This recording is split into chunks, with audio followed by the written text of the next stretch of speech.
یقین کریں، میں اللہ کو حاضر ناظر جان کے کہتا ہوں اور کلمتاً کہتا ہوں کہ آج اگر ایک اہم ذمہ داری یا کوئی ذمہ دار ہو سکتا ہے اس پاکستان کو اس حالت میں پہنچانے کا، تو وہ پی ٹی آئی بھی ہے۔ یہ جو ملک پہ آفت پڑی ہے اس کی بنیادی ذمہ دار عدلیہ ہیں۔ 9 مئی کے بعد ڈسٹرکٹ جوڈیشری، سپیریئر جوڈیشری اگر انصاف کرتی اور نہ ڈرتی، مینیپولیٹ نہ ہوتی، پاکستان پہ یہ دور کبھی نہ آتا۔ سرنڈر کیا جوڈیشری نے، اور بدقسمتی سے دوسرے مرحلے پہ بارز نے سرنڈر کیا، اور تیسرے مرحلے پہ کمیونٹیز نے سرنڈر کیا۔ کمیونٹی سے میری مراد ہے، میں کے پی گیا تو کے پی میں ہم تو ان کو، ہمیں تو تاریخ بتاتے تھے کہ جی ہم تو خوشحال خان خٹک اور شیر شاہ اور احمد شاہ اور عبدالی اور فلاں کی اولاد میں سے ہیں، لیکن اتنا ڈر تھا جھنڈا اٹھانا پی ٹی آئی کا، وہ بڑا ہی ایک ہرکولین ٹاسک ہوتا تھا۔ یقین کریں میں نے ڈر وہاں کے پی میں ہر گاؤں کریے میں ضلعوں میں دیکھا، لوگ ڈر چکے تھے۔ اور 12 میں گیا، وکلا جو تھے اگر تحصیلوں ٹاؤنز کے اضلاع کے وکلا اپنے کلائنٹ کے ساتھ اس طرح ڈٹ کے کھڑے ہو جاتے جس طرح کھڑا ہونا چاہیے، تو ہم اس جبر کا مقابلہ کر سکتے تھے، لیکن ایک ایک کرتے یہ ڈہتے گئے۔ آج بھی آپ دیکھیں نا کتنے اہم موضوع پہ آپ نے اتنی بڑی بار ہیں اور کیا تعداد ہے، 21ویں 27ویں آئینی ترمیم۔ کہنے کا مطلب یہ ہے کہ ہم پہ اور برا وقت آ رہا ہے۔ دس از ناٹ دا اینڈ۔ جو 2026 ہیں، 2026 جو ہیں وہ شاید ہمیں کچھ اور فیزز میں لے جا رہے ہیں۔ میرے دوست نے حضرت فاطمہ رضی اللہ تعالی عنہ کی مثال دی۔ یہ استثناء دیکھیں، استثناء تا حیات استثناء۔ ابھی آج میں سپریم کورٹ گیا تھا، آپ یقین کریں سپریم کورٹ میں گاڑی تو کیا انسانوں کے چلنے کی وہ جگہ نہیں ملتی تھی۔ سپریم کورٹ خالی، کیسی نہیں رہے، اختیار نہیں رہا۔ سپریم کورٹ خالی، کیسی نہیں رہے، اختیار نہیں رہا۔ میں ایک گزارش کرتا ہوں، تقریر تو بہت لمبی کر سکتا ہوں لیکن تقریر نہیں کرنا چاہتا ہوں۔ ہمارے بزرگ، ہمارے رہنما توفیق آصف صاحب بیٹھے ہوئے ہیں، ہم اپنے الیکشنز میں کیسے فیصلے کر رہے ہیں، بار کی سیاست کیا رخ اختیار کر گئی ہے، بار کونسلز کی سیاست، پتہ نہیں ہم ڈی جنریشن کی طرف جا رہے ہیں۔ ہم بحیثیت وکیل، اس قوم نے ہم پہ جو ذمہ داریاں یا جو توقعات تھی ہم پورا نہیں اتر پائے، اور سیاست نے مزید کلا کما کر دیا۔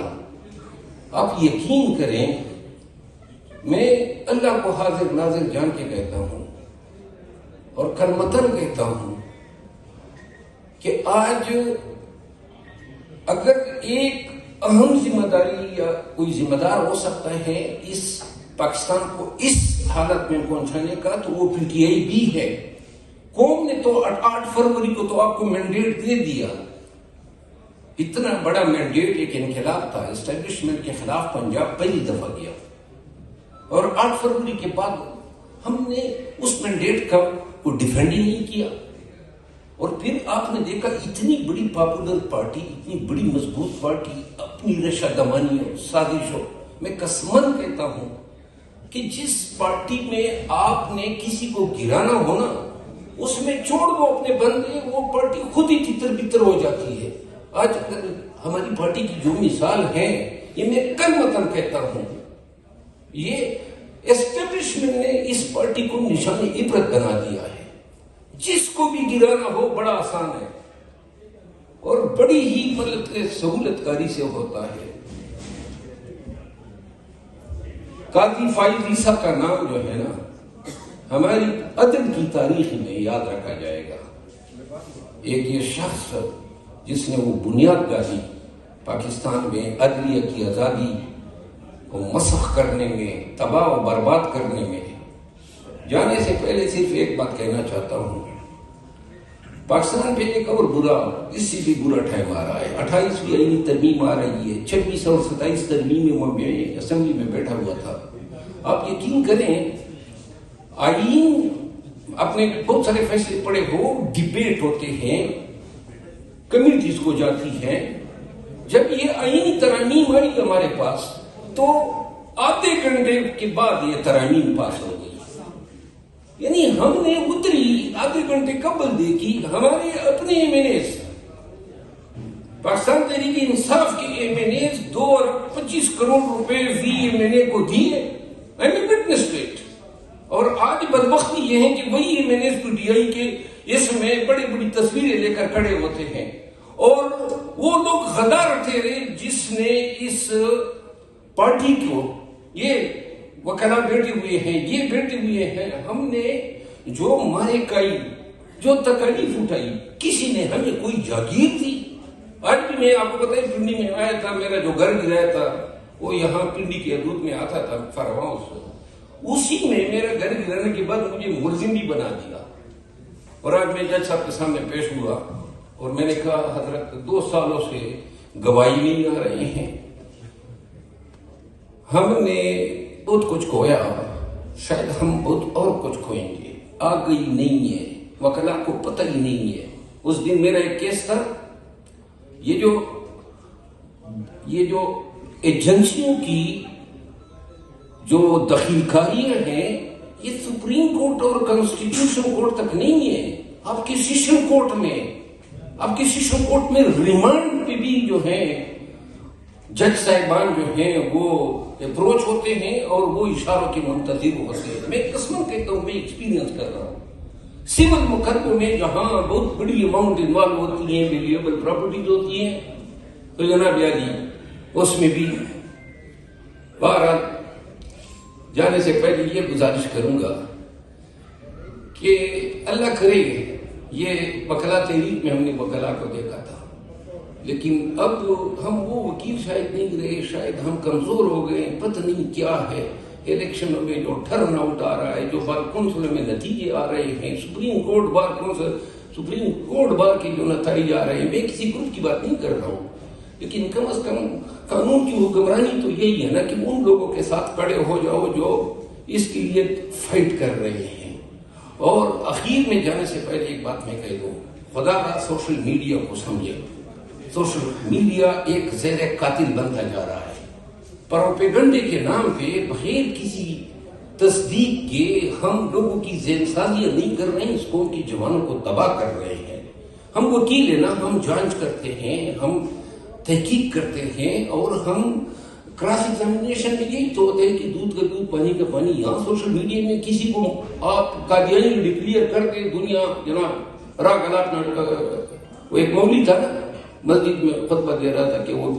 میاں ماجد جو ہے وہ قادیانی ہو گیا ہے، تو لوگ اس کے خلاف اس کے ساتھ کوئی روابط نہ رکھو۔ تو ماجد صاحب کے رشتہ دار بیٹھے تھے، تو انہوں نے کہا حضرت اس دن آپ اڈے پہ جانے کے لیے موٹر سائیکل مانگ رہے تھے، اس نے آپ کو موٹر سائیکل نہیں دیا، آپ نے قادیانی بنا دیا۔ مولوی نے کہا میں نے قادیانی بنا دیا، وہ واپس میں آپ کو مسلمان بناتا رہے۔ میں آپ سب کا بہت مشکور ہوں، اللہ کرے ہم ایک اچھا آزاد عدلیہ کے ساتھ انسانی حقوق کی حرمت اور تحفظ کے ساتھ پاکستان دیکھے، اور یہی ایک خواب ہے۔ برے دن ہیں آج کے فرعون، ماضی کے فرعونوں کو یاد کریں نا، وہ مشرف کے وہ ملک آپ کو یاد ہوں گے، وہ ضیاء الحق جس طریقے سے وہ خطاب کیا کرتے تھے، آپ میں سے بہت سارے جوان ہیں لیکن جو ہماری عمر کے ہیں، یہ وقت کے فرعون ہوتے ہیں، اور یقین کریں آنے والے وقت میں کوئی ان کا ذکر بھی نہیں کرے گا، یہ وقت گزر جائے گا۔ یہ امتحان ہے اس قوم کا، اور قومیں تب بنتی ہیں جب سختی کڑے وقت میں تکلیف، ظلم اور جبر کے آگے ڈٹ جائیں۔ میرے علاقے میں وہاں پہ میں ایک جنگ لڑ رہا ہوں، ہمارے علاقے میں ایک جنگ ہے، کل بھی اٹیک ہوا، 8 لوگ میرے جو ہیں IED بلاسٹ میں، اور یہ تقریباً روزانہ میرے گھر پہ حملے، میرے گاؤں پہ حملے، روزانہ طالبان ملیٹنٹس وہاں پہ کرتے ہیں، اور یہ ہم بھگت رہے ہیں 24 سالوں سے۔ 24 سالوں سے یہ ان سختیوں نے، ان تکالیف نے ہمیں بہت کچھ سکھا دیا۔